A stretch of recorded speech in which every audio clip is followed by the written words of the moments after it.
अपराह्न पिला माने आज आम अष्टम श्रेणी इतिहास बहिर आर्थिक और इतिहासर विकास भारतर नदी विषय आज आम पढ़ा। चलो आम देखा आज पाठटी को। आज विषय हूँ ब्रिटिश आर्थिक नीति और भारत रे यार प्रभाव। तो सर्वप्रथम ब्रिटिश माने भारत रे 200 वर्ष शासन फल जो शासन पद्धति थिला तापाई भारत रे विभिन्न प्रभाव पड़ीथिला। कृषि और शिल्प उपरे अधिक प्रभाव पड़ीथिला। भारतर जो सामाजिक जीवन और राजनीति जीवन ता सहित आर्थिक अवस्था मध्य इंग्रेज शासन द्वारा बहुत प्रभावित होइथिला। भारतीय ग्रामवासी माने ता पूर्वर बहुत भल भाव रही स्वावलंबनशील थिले। बेले ईस्ट इंडिया कंपनी वाणिज्य करने को भारत को आसिले सेमाने भारतीय वासी मानकर आत्मनिर्भरशीलता को नष्ट कर देथिले। तेरे भारत साम्राज्यवादी तथा औपनिवेशिक आर्थिक व्यवस्था द्वारा कबलित होइथिला और लोकंकर स्वार्थ बळी पड़ीथिला। भारत को पूर्वर शासन करुवा तुर्की और अफगान माने तांकर शासन प्रणाली बहुत भिन्न थिला। सेमाने केवल भारत को शासन करुथिले और तांकर स्थायी वासस्थली भाव ग्रहण मध्य करिथिले। माने निरंतर धन शोषण करी निज देश इंग्लैंड उन्नति कथा चिंता करुथिले। भारत रे साम्राज्य विस्तार पई एक सैन्य बाहिनी आवश्यकता थिला जहार व्ययता थिला भारत उपरे। खजना आकार रे मध्य धन भारत रे इंग्लैंड रो जाउथिला। शिल्प विप्लव आरंभ होला परे कंचामाल और शस्य आमदानी करागला। विदेशी सामग्री अधिक लाभ रे भारतर बिक्री करागला। यही सब आवश्यकतार पूरण पाई पारंपरिक आर्थिक अवस्था को नष्ट करी भारतर आमूलचूल परिवर्तन करा जाइथिला। तो कृषि क्षेत्र रे की व्यवस्था कृषि व्यवस्था रे की परिवर्तन करा जाइथिला ताहा हमें देखिबा। प्रथमे इंग्रेज अमल रे सरकारी जो खर्च सब थिला ताहा वृद्धि पाइथिला आ ताकू भरणा करिबा पई जमी रे जो आदाय करा जाउथला खजना ताकू वृद्धि करागला। आ खजना गुडी को निर्दिष्ट समय रे आदाय हेबा जरूरी होइथिला। आग को व्यय अटकल करने संभव नथिला तेणु इंग्रेज सरकार नूतन जमी व्यवस्था मान करथिले। फल कृषक और कृषि जमी मध्य संबंध बदलिला। तो विभिन्न प्रकार कृषि व्यवस्था रे परिवर्तन होइथिला। प्रथम होछि चिरस्थायी बंदोबस्त और जमींदारी प्रथा।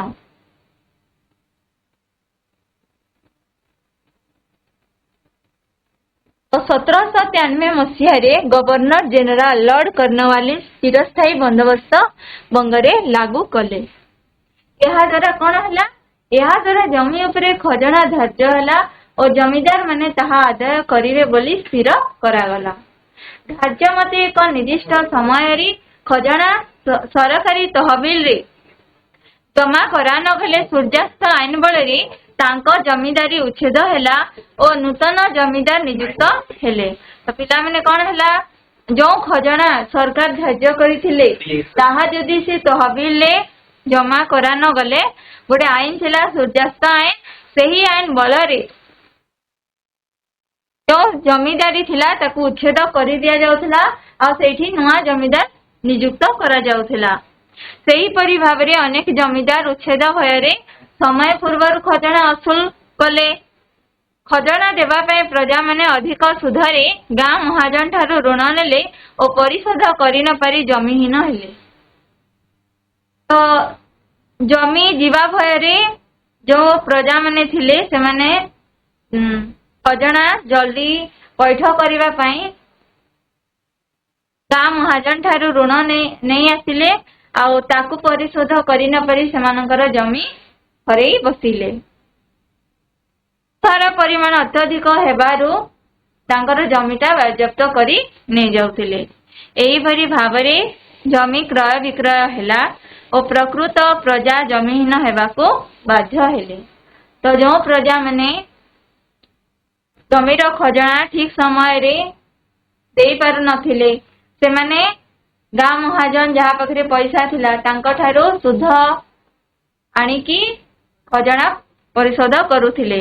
କିନ୍ତୁ ଠିକ ସମୟରେ ଜମିଦାରଙ୍କୁ ବା ମହାଜନଙ୍କୁ ସେ ପଇସା ଫେରସ୍ତ କରି ପାରୁନଥିବାରୁ ତାଙ୍କର ଜମି ମହାଜନ ମାନେ ସବୁ ନେଇଯାଉଥିଲେ।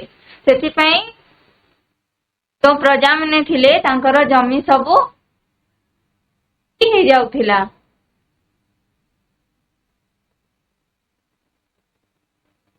ଆଉ ଗୋଟେ ବ୍ୟବସ୍ଥା ଥିଲା ରୟତୱାରୀ ବା ଅସ୍ଥାୟୀ ବନ୍ଦୋବସ୍ତ। ଏହି ବନ୍ଦୋବସ୍ତ ଅନୁସାରେ ଯେଉଁ ମାଡ୍ରାସ ଆଉ ବମ୍ବେରେ ସାର୍ ଟମାସ ମୁନରୋଙ୍କ ଦ୍ୱାରା ଏହି ରୟତୱାରୀ ବା ପ୍ରଜା ମାଡ୍ରାସ ଓ ବମ୍ବେରେ ସାର୍ ଟମାସ ମୁନରୋଙ୍କ ଦ୍ୱାରା ରାୟତୱାରୀ ବନ୍ଦୋବସ୍ତ ଆରମ୍ଭ ହୋଇଥିଲା। ତ ପିଲାମାନେ ଦେଖ ଏଇ ଚିତ୍ରରେ ଦେଖିପାରୁଛ ଟମାସ ମୁନରୋଙ୍କ ଏ ହେଉଛି ଚିତ୍ର। ତାଙ୍କ ଦ୍ୱାରା ହିଁ ମାଡ୍ରାସ ଓ ବମ୍ବେରେ ରୟତୱାରୀ ବନ୍ଦୋବସ୍ତ ଆରମ୍ଭ ହୋଇଥିଲା। ଏହି ବନ୍ଦୋବସ୍ତ ଅନୁସାରେ ଏ ପ୍ରଜା ପ୍ରତ୍ୟକ୍ଷ ଭାବରେ ସରକାରୀ ତହବିଲରେ ଖଜଣା ଜମା କରୁଥିଲେ। ପ୍ରତି 20 ବା 30 ବର୍ଷରେ ଖଜଣା ସ୍ଥିର କରାଯାଉଥିଲା। କେତେ ମାନେ ଖଜଣା କାହାର ଜମି କେତେ ଆଉ ସେଇ ଜମିକୁ କେତେ ଖଜଣା ଦେବାକୁ ହେବ ତାହା 20 ବା 30 ବର୍ଷରେ ସେଇଟା ସ୍ଥିର କରାଯାଉଥିଲା। ଜମିଦାର ନଥିଲେ ସୁଦ୍ଧା ନିର୍ଦ୍ଦିଷ୍ଟ ଦିନ ପୂର୍ବରୁ ସରକାର ଖଜଣା ଅସୁଲ କଲେ। ତ ଯୋଉଠି ଜମିଦାର ନଥିଲା ଯେଉଁ ଗାଁରେ ଜମିଦାର ନଥିଲେ ତ ସେଇଠି ଖଜଣା ସରକାର ଠିକ ଟାଇମରେ ମାନେ ସମୟ ନ ପୂରିବା ଆଗରୁ ହିଁ ସେ ଆଦାୟ କରି ପକାଉଥିଲେ।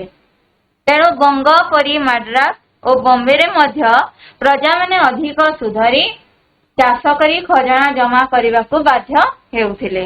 ଏହିପରି କରିବା ଦ୍ୱାରା ମହାଜନର ଋଣ ଜାଲରେ ପଡୁଥିଲେ ଓ ଶେଷରେ ଜମି ହରାଇବାକୁ ପଡୁଥିଲା।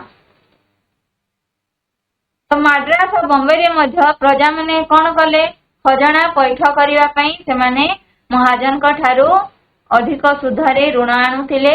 ଆଉ ଯଦି ଋଣ ନ ପାରିଲେ ମହାଜନ ମାନେ ତାଙ୍କ ଜମି ବାଜ୍ୟାପ୍ତ କରି ନେଇଯାଉଥିଲେ।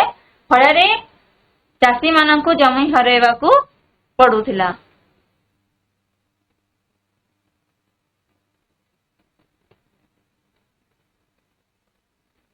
ଆଉ ଗୋଟେ ବ୍ୟବସ୍ଥା ହେଲା ମହଲୱାରୀ ବନ୍ଦୋବସ୍ତ।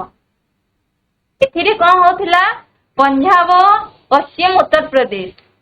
ପିଲାମାନେ ଦେଖ ଏଠି ଗୋଲ କରାହେଇଛି। ଏ ହଉଛି ପଞ୍ଜାବ ଅଞ୍ଚଳ ଏଇଟା ହଉଛି ଉତ୍ତରପ୍ରଦେଶ ଯୋଉଠିକି ପ୍ରଜା ମାନେ ନିଜ ନିଜ ମାହୋଲ ମାନେ ହଉଛି ଗ୍ରାମ ଜରିଆରେ ଖଜଣା ଜମା କରିବାକୁ ପଡୁଥିଲା। ମାହାଲ ସହିତ ସରକାରଙ୍କ ଚୁକ୍ତି ହେଉଥିବାରୁ ଏହାକୁ ମହଲୱାରୀ ବନ୍ଦୋବସ୍ତ କୁହାଯାଉଥିଲା। ତ ଏହାକୁ କାହିଁକି ମହଲୱାରୀ ବନ୍ଦୋବସ୍ତ କୁହାଯାଉଥିଲା କାରଣ ମାହାଲ ସହିତ ସରକାର ଚୁକ୍ତି ହେଉଥିଲା। ମାହାଲ ମାନେ କଣ ଗ୍ରାମର ଯେଉଁ ଗ୍ରାମବାସୀ ମାନେ ଯେଉଁ ଥିଲେ ତାଙ୍କ ସହିତ ସରକାର ଗୋଟେ ଚୁକ୍ତି ହେଉଥିଲା। ଆଉ ସେଇ ଚୁକ୍ତି ଅନୁସାରେ ଏହି ବନ୍ଦୋବସ୍ତର ନାଁଟା ହୋଇଥିଲା ମହଲୱାରୀ ବନ୍ଦୋବସ୍ତ।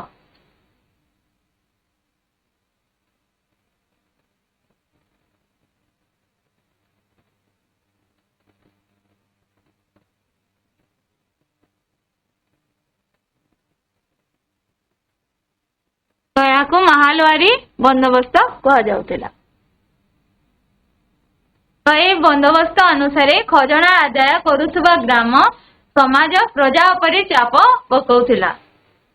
ତ ଯେଉଁ ଗ୍ରାମର ଲୋକମାନେ ଖଜଣା ଆଦାୟ କରୁଥିଲେ ସେଇ ଲୋକମାନେ ପ୍ରଜାମାନଙ୍କ ଉପରେ ଚାପ ପକାଉଥିଲେ କି ତମେ ଠିକ ସମୟରେ ଖଜଣା ପୈଠ କରିବ ବୋଲିକି। ପ୍ରଜାମାନେ ଋଣ କରି ଖଜଣା ଦେବାକୁ ବାଧ୍ୟ ହେଉଥିଲେ। ଆଉ ଋଣ ପରିଶୋଧ କରି ନ ପାରୁଥିବାରୁ ଶେଷରେ ଜମିହୀନ ହୋଇ ପଡୁଥିଲେ। ସାହୁକାର ମହାଜନ ଜମିର ମାଲିକାନା ନିଜ ନାମରେ କରି ନେଉଥିଲେ। ତ ଗାଁରେ ସାହୁକାର ମହାଜନ ସବୁ ଥିଲେ ସେମାନେ प्रजा मानक ठारू जेतेबेले से माने ऋण नेउथिले तांको तांकर जमीर जो मालिकाना थिला बा जमी को निज नारे करी पकोथिले। भाग चाष करुथिबा गरीब जमीहीन प्रजा दारिद्र्य जोगु कृषिर उन्नति करि पारिले नाही। तो प्रजा माने थिले सेमानक पाखरे पैसा नथिला, सेमाने गरीब थिले, तेणु सेमाने जदि साहुकार की महाजन पाखरु ऋण करी आणुथिले तो से साहुकार महाजन माने जमी को ही निज नारे करी पकोथिले। सेथि पई प्रजा माने तो किछि उन्नति करि पारु नथिले आ आहुरी गरीब हे जाउथिले। फଳରେ कृषि और कृषकर अवस्था शोचनीय होई पड़िला।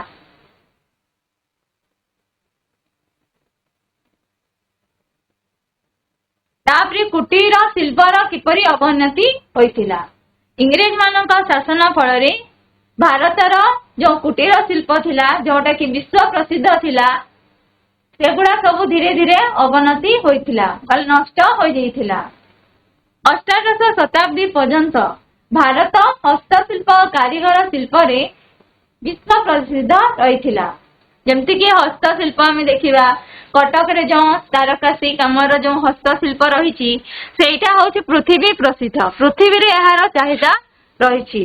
तापरे होची टसर शिल्प। देख ए शाढ़ीटा टसर तैयारी, शाढ़ीर पॉपुलैरिटी एते थिला कि से विश्व सारा समस्ते ताको पसंद करुथिले। तापरे हला पसम वस्त्र। शीत दिने आमे पसम वस्त्र पिंधि थाउ। पसम वस्त्रर मध्य चाहिदा थिला आ विदेश को मध्य रप्तानी होउथिला। तापरे थिला तो हाथ तैयारी सब बुणा लुगा सब थिला, तार भी चाहिदा मध्य विदेश रे रहिथिला। किंतु इंग्रेज माने कोन कले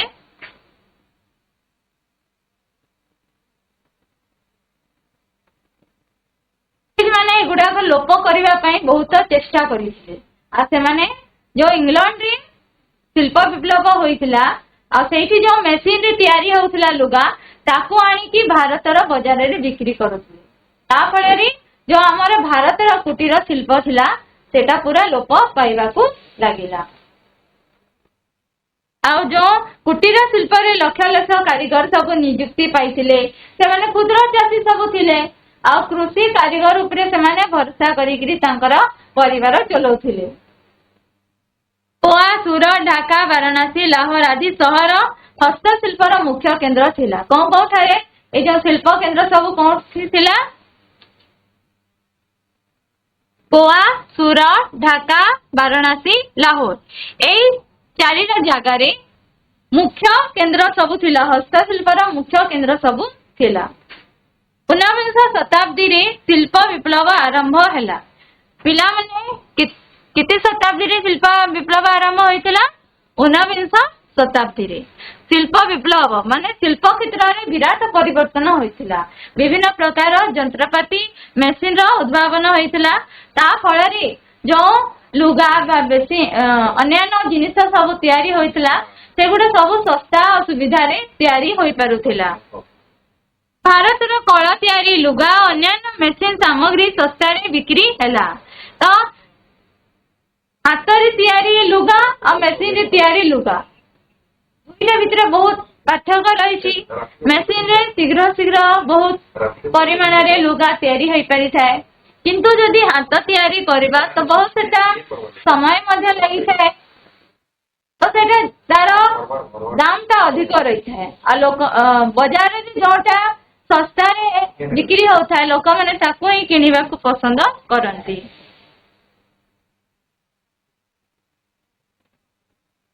शिल्पर विकास पई सरकार मध्य विदेशी सामग्री रो आमदानी उपरे वाणिज्य शुल्क छाड़ कले।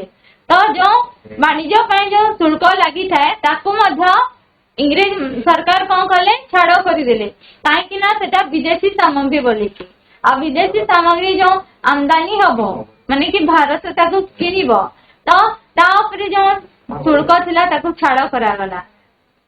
पाश्चात्य संस्कृतिर प्रभाव रे लोके स्वदेशी वस्त्र को नापसंद कले। स्वदेशी वस्त्र जोटा कि भारत रे निर्माण होतिला ताको समस्ते पाश्चात्य संस्कृतिर प्रभाव रे ताको पसंद कले नहीं। तेणु स्वदेशी कारीगर माने निज रोजगार हरेइबाकू आ मजुरिया भाबरे दिन काटिले। जो हमर भारतर स्वदेशी कारीगर माने सब थिले से माने निजर व्यवसाय को हरई बसिले कहीं सब आ व्यवसाय हो पारा नहीं। लोक मैंने पाश्चात्य संस्कृति प्रभाव में विदेशी वस्त्र को बेसी पसंद कले आ स्वदेशी वस्त्र को पसंद कले नहीं। तेणु स्वदेशी कारीगर माने निजर रोजगार हराई बसिले। तेणु दारिद्र्य वृद्धि पाइला आ लक्ष लोक माने भोक अनाहार रे मले। सेहिभली गोटे 1866 मसीह नौंक दुर्भिक्ष ओडिशारू 10 लाख लोकरू अधिक लोक मले बोली अनुमान करा जाए। तो 1866 मसीह गोटे दुर्भिक्ष होइथिला।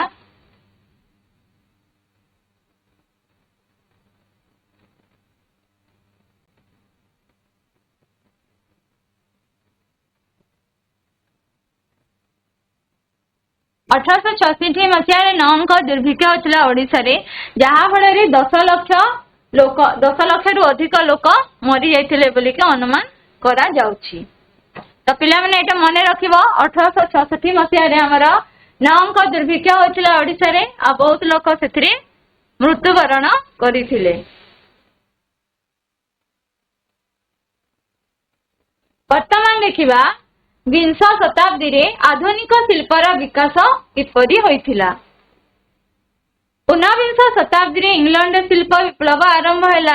1850 मसीहा को भारतर कपा झोट पत्थर कोयला क्षेत्र रे आधुनिक शिल्पायन आरंभ हैला। भारत रे प्रथम लुगाकल 1853 मसीहा रे बॉम्बे ठारे स्थापित हैला। पिला माने एटा मने रखिबो भारत रे प्रथम लुगाकल केबे स्थापित होइथिला। भारत रे प्रथम लुगाकल 1853 मसीहा बॉम्बे ठारे स्थापित हैला। तो भारतर प्रथम लुगाकल 1853 मसीहा रे कोठारे होइथिला बॉम्बे ठारे स्थापित होइथिला। एही कल कारखाना रे हजार हजार नियुक्ति हेले। 1853 मसीहा बेलकू देश रे सर्वमोट 206 टी लोहाकल बसी सारी केतोटी लोहाकल बसी सारी 206 टी। 2 वर्ष पर अर्थात 1855 मसीह बंगर रिसरा ठारे प्रथम झोटकल स्थापित होइथिला। झोटकल केबे स्थापित होइथिला 1855 मसीहा बंगर रिसरा ठारे झोटकल स्थापित होइथिला। प्रथम झोटकल स्थापित होइथिला। 1915 मसीह मोट 36 टी लुगाकल 1 लाख रु अधिक श्रमिक काम करुथिले। 1915 मसीहा बेलकू 35 टी लुगाकल स्थापित होइथिला आ सेथिरे 1 लाख रु अधिक लोक काम करुथिले। आउथरे कहूची 1850 मसीह हमर भारत रे कपा झोट पत्थर कोयला क्षेत्र रे आधुनिक शिल्पायन आरंभ हैला। भारत रे प्रथमे लुगाकल 1853 मसीह बॉम्बे ठारे स्थापित होइथिला। एथिरे हजार हजार श्रमिक नियुक्त होइथिले। आ 1853 मसीह बेलकू भारत रे सर्वमोट 206 टी लुगाकल बसी सारिथिला। 1855 मसीह बंगर रिसरा ठारे प्रथम झोटकल स्थापित होइथिला। 1915 मसीह मोट 36 टी लुगाकल 1 लाख रु अधिक लोक काम करुथिले। तो पिला माने एगुडा मने रखिबो प्रथम लुगाकल केबे होइथिला कोठी होइथिला झोटकल केबे होइथिला कोठारे होइथिला एगुडा सब मने रखिबो।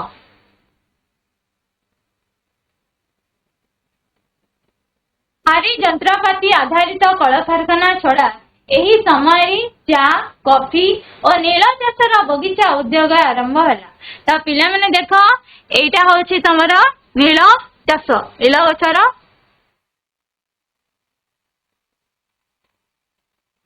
एटा होछि नील चाष एथिरु रंग प्रस्तुत करा जाय। आ ये होछि चाहा चाष हमर आसाम दार्जिलिंग चाहा चाष करा जाए। पहाड़िया अंचल जोठी अच्छी सेठी हमर चाहा चाष होइथाय। ता छड़ा आमर दक्षिण भारत रे कॉफी चाष करा जाए आ बंगरे मध्य चा चाष करा जाए। चा कॉफी मुख्यतः चा कॉफी नीलर यूरोप बाजार रे खूब चाहिदा रही। चाहिदा माने सेठी इंग्लैंड लोक माने बहुत पसंद करुथिले। एही उद्योगर मालिकाना यूरोपीय मानकर भय रहिथिला। तो जो उद्योग माने कि चाहा हला नील चाष हला कॉफी हला एगुड़ार मालिकाना हम भारत रे थिला। तो सेठी पई यूरोपीय मानकर भय रहिथिला। से मानकु शारीरिक अत्याचार मध्य हेउथिला। जो माने कुली थिले तांको यूरोपीय माने बहुत अत्याचार करुथिले। एही परि भाबरे भारतर आर्थिक अवस्थार अवनति घटिथिला। तो पिला माने कोन कोन मने रखिबो चाहा बगीचा मुख्यतः आसाम और बंगाल दार्जिलिंग अंचल रे थिला। कॉफी बगीचा दक्षिण भारतर एवं नील चाष बिहार बंगरे आरंभ हैला। एगुड़ा तमे मने रखिबो।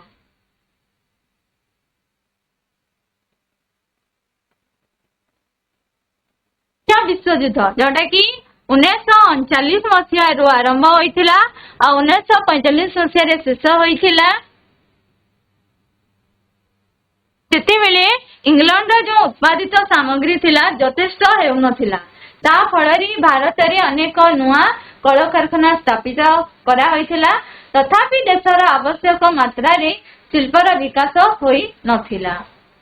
तो पिला माने एटा मने रखिबो द्वितीय विश्व युद्ध केबे होइथिला 1939 मसीहा रे होई कि 1945 मसीहा रे शेष होइथिला।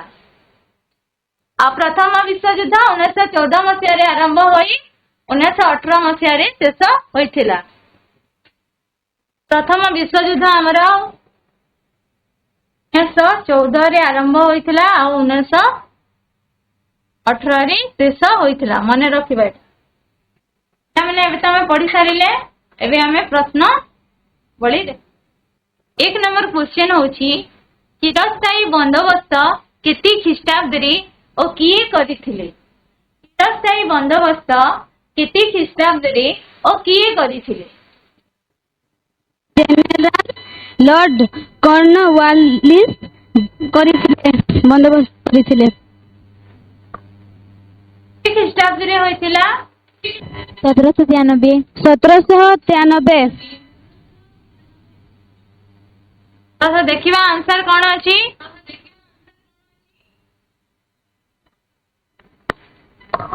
चिरस्थायी बंदोबस्त 1793 मसीहा रे लॉर्ड कॉर्नवालिस करिथिले। ठीक आंसर देइछ। नेक्स्ट देखिबा रयतवारी बंदोबस्त कोन। मद्रास और बॉम्बे सरकार सर थॉमस मुसन को द्वारा प्रस्तुत राज्यस्तरीय बंदोबस्त आरंभ कले। आरंभ करा जायतिला। हेले ई बंदोबस्त अनुसार कोन करा जे कि कहला।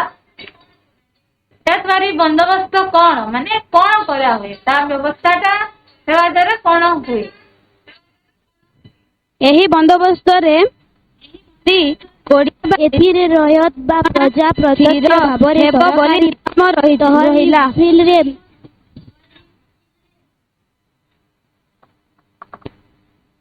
एटा ठीक आंसर होछला।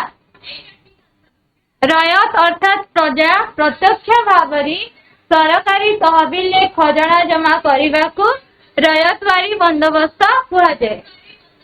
तो जे भली प्रश्न हुआ जाइतबा से भली हमें तार उत्तरटा लिखिबा।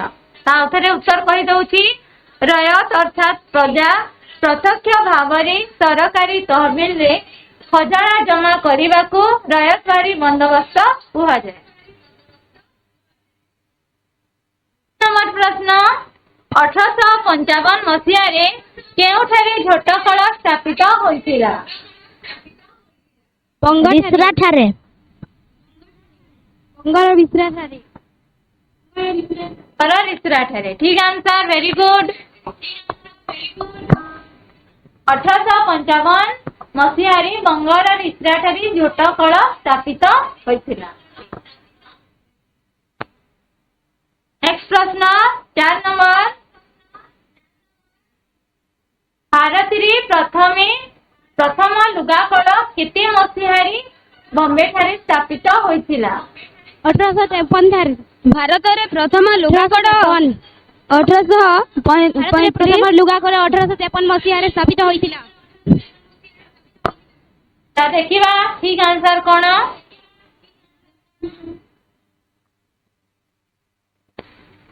मसीहारे होइथिला 1853 मसीहारे। भारत रे प्रथमे लुगाकल 1853 मसीहारे बॉम्बे ठारे स्थापित होइथिला। ठीक अछि। नेक्स्ट क्वेश्चन अछि सूर्यास्त आईन कोन? विचार स्थायी बंदोबस्त अनुसार जमीदार माने धार्य तिथि रे सरकारी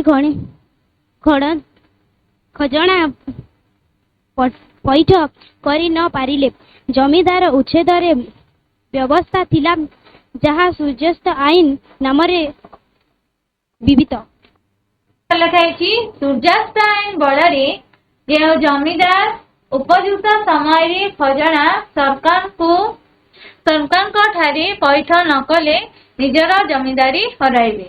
तो सूर्यास्त आईन अनुसार कौन होउथिला? तो जमीदार उपयुक्त समय रे खजना सरकार ठारे जदि जमा न करे तो से निजर जमीदारी हराइबो। एक प्रश्न अछि क स्तंभ 6 ख स्तंभ को जोग कर। एक नंबर 1793 मसीह कौन होइतिला? देखो ख स्तंभ रे लेखा इछि सब चिरस्थायी बंदोबस्त प्रचलन 1793 मसीह चिरस्थायी बंदोबस्तर प्रचलन होइतिला। सूर्यास्त आईन 1850 मसीह कौन हबो? सूर्यास्त आईन 1850 मसीह हमर भारत रे आधुनिक शिल्पायन आरंभ होइतिला। 1939 मसीह कौन हबो? युद्धर आरंभ द्वितीय विश्व युद्धर आरंभ होइतिला।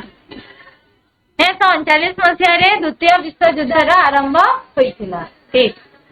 1866 मसीह कौन होइतिला? नौका दुर्भिक्ष